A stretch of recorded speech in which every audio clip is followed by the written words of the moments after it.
PinoyBIX. Welcome back to my channel. Bali natapos na natin yung ating last topic sa pagkuha ng indefinite integer. Given yung mga basic na example. So anyway, magbibigay pa din naman ako ng mga practice exercises na video. Kaya yung hindi pa nakapag-subscribe, subscribe po kayo sa channel para maabangan nyo po yung susunod kong video regarding dun sa ating unang mga topic. Yung mga hindi pa po nakapanood ng mga unang video, so sa tingin ko po kailangan nyo po munang panoorin yung mga yon bago nyo makipagpatuloy yung panonood dito sa susunod kong tutorial. Kasi yung iba po dito kasing mga solution, medyo shortcut na siya. So, kailangan nyo muna yung mga basic nating concept sa ideas. So, para may apply nyo dito sa susunod kong tutorial. Okay? So, balikan nyo na lang po ito. So, unahin nyo po muna yung mga naunang videos. So, sa ngayon, ang ating topic is substitution rule for indefinite integral.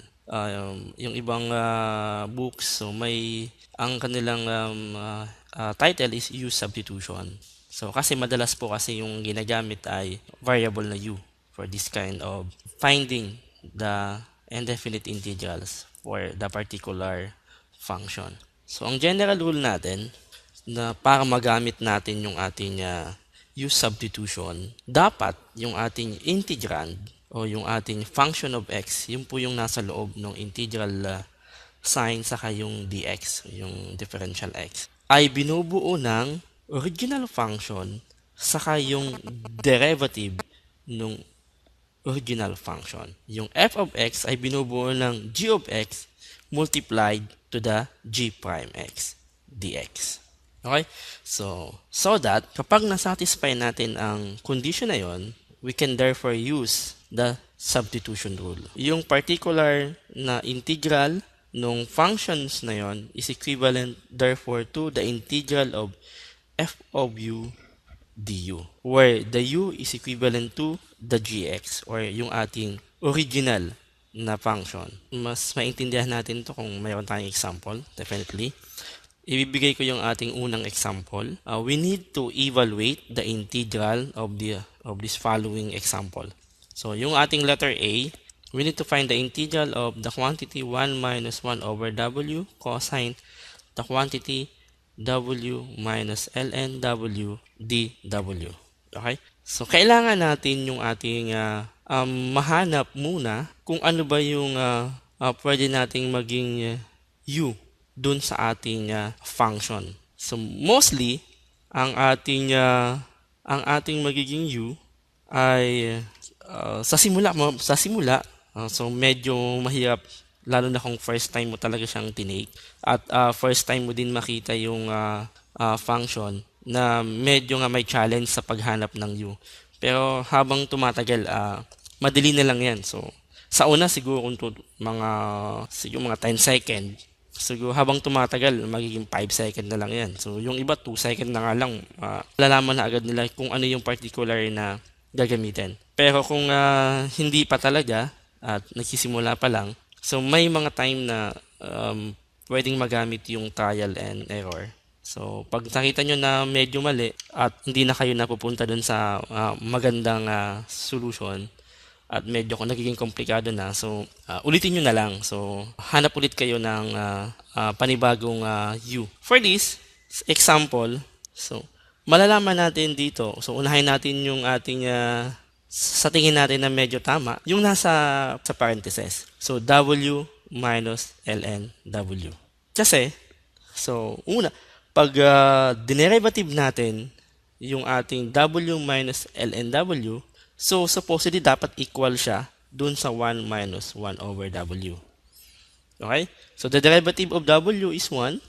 The derivative of ln w is 1 over w. Sigurado na tayo na ang ating u ay equivalent to 1 minus ln w kasi yung derivative ng ating function o yung derivative nung nasa kino-consider nating magiging u ay nandoon din sa loob ng integrand.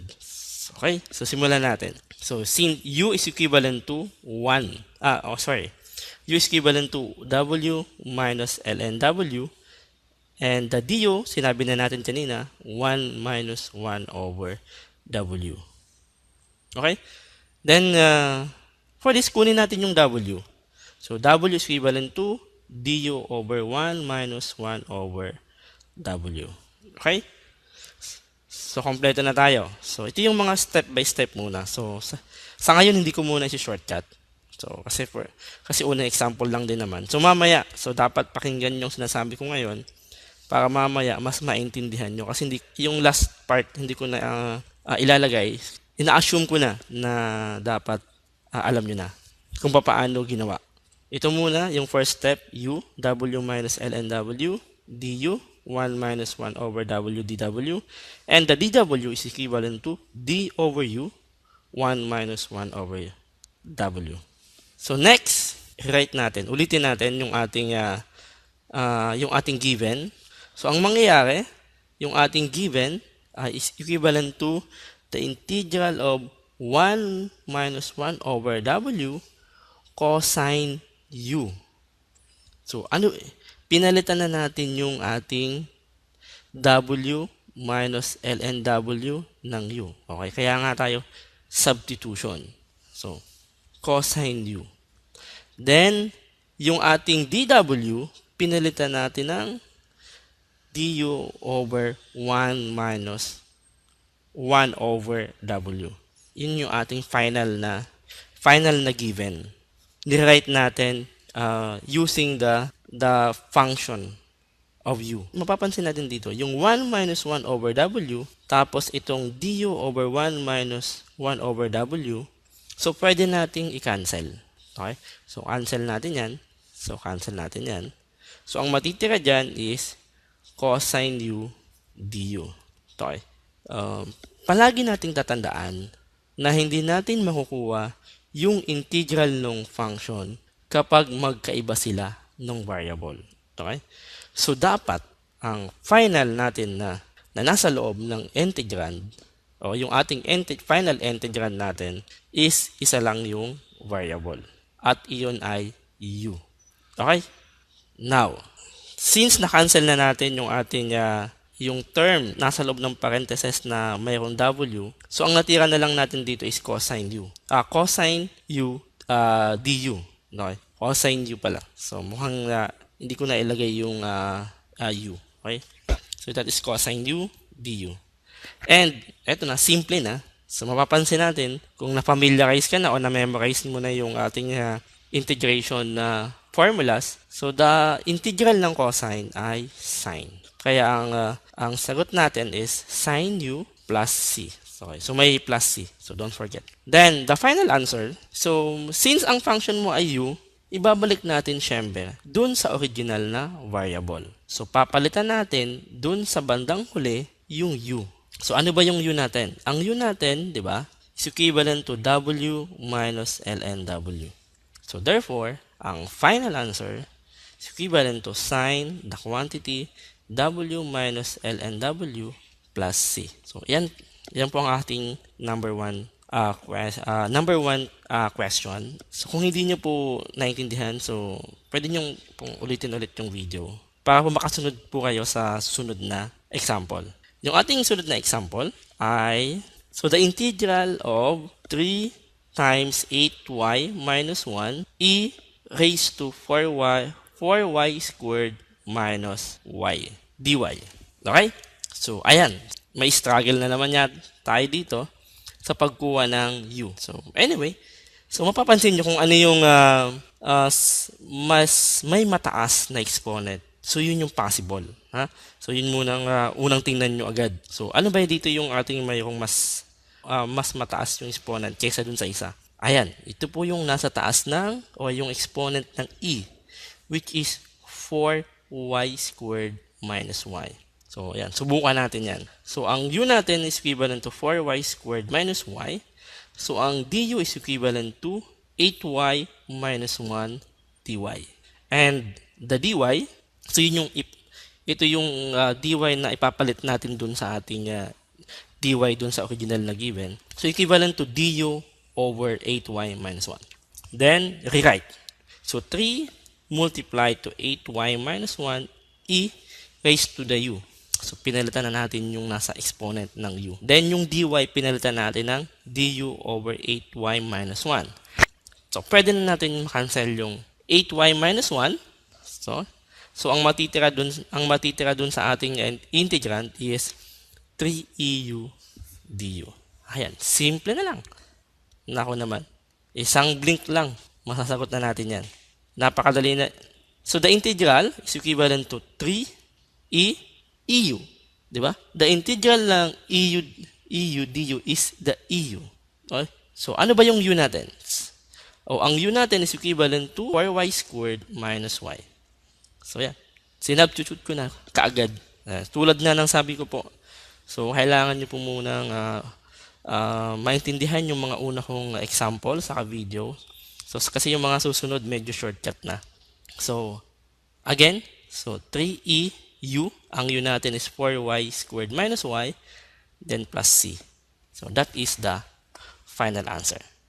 And next, okay, so proceed tayo sa susunod na example. So, example letter C. Okay, we need to find the integral of x squared, the quantity 3 minus 10x cubed, then to the raised to 4 dx. So, malamang sa inyo naging obvious na. So, kung kanina mga 5 second kayo nag-iisip, siguro ngayon mga less than mga 3 second na lang. So, mga 3 to 5 second. So, obviously, so ang ating u is yung nasa loob ng parentheses. So, u is 3 minus 10x cubed.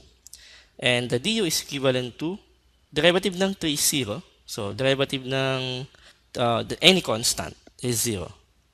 Okay. So, derivative ng negative 10x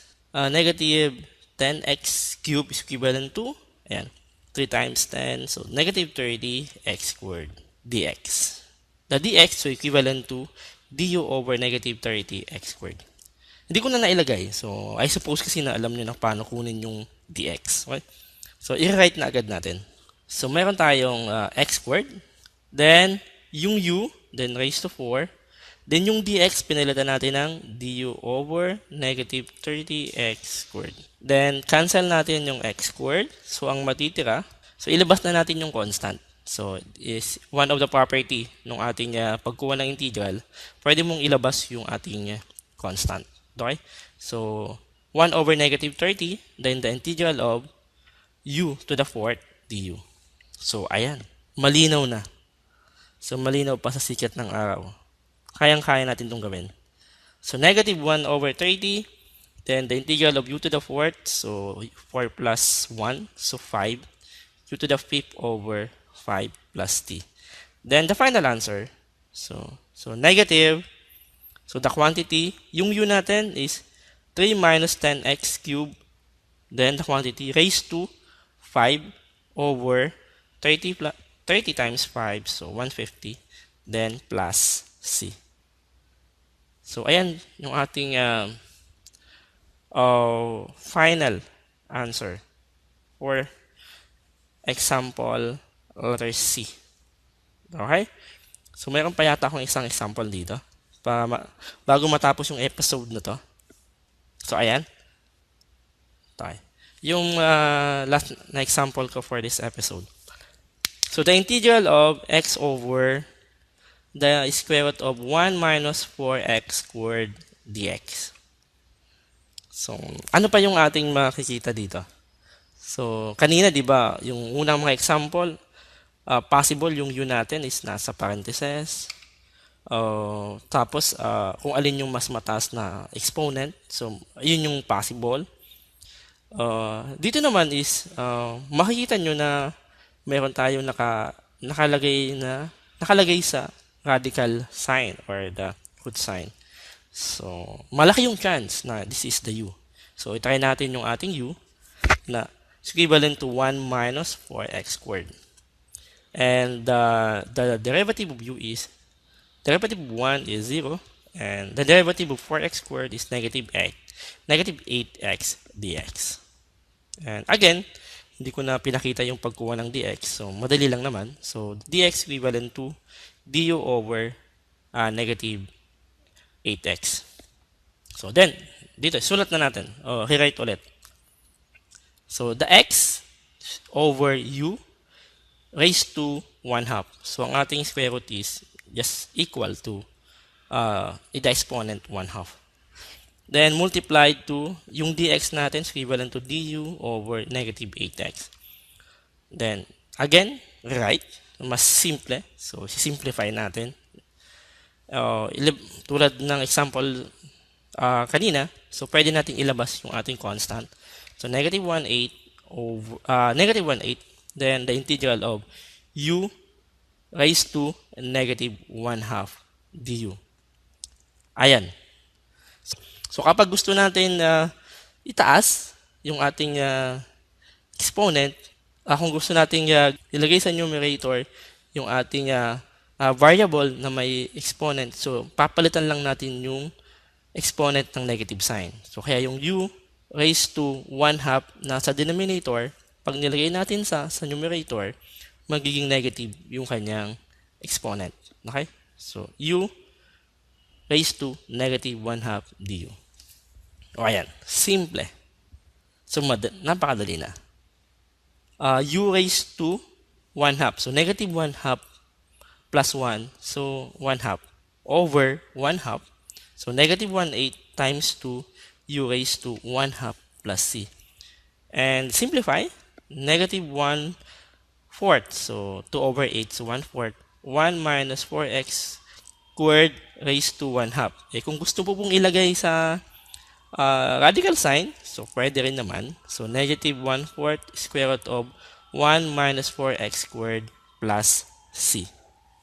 So, ayan yung ating 4 na examples ng ating for this episode. Abangan nyo po yung aking mga susunod pang examples. So, putulin ko muna yung episode na to. Medyo mahaba na lang kaunti. So, mas maganda kasi yung paunti-unti lang. So, after nito, relax muna. So, again, yung hindi pa nakapag-subscribe, subscribe po kayo. At siguro, check nyo po yung notification bell para pag may bago po akong video, so masundan nyo po agad. Okay. So, sana po may natutunan kayo sa aking video. Maraming salamat sa pakikinig.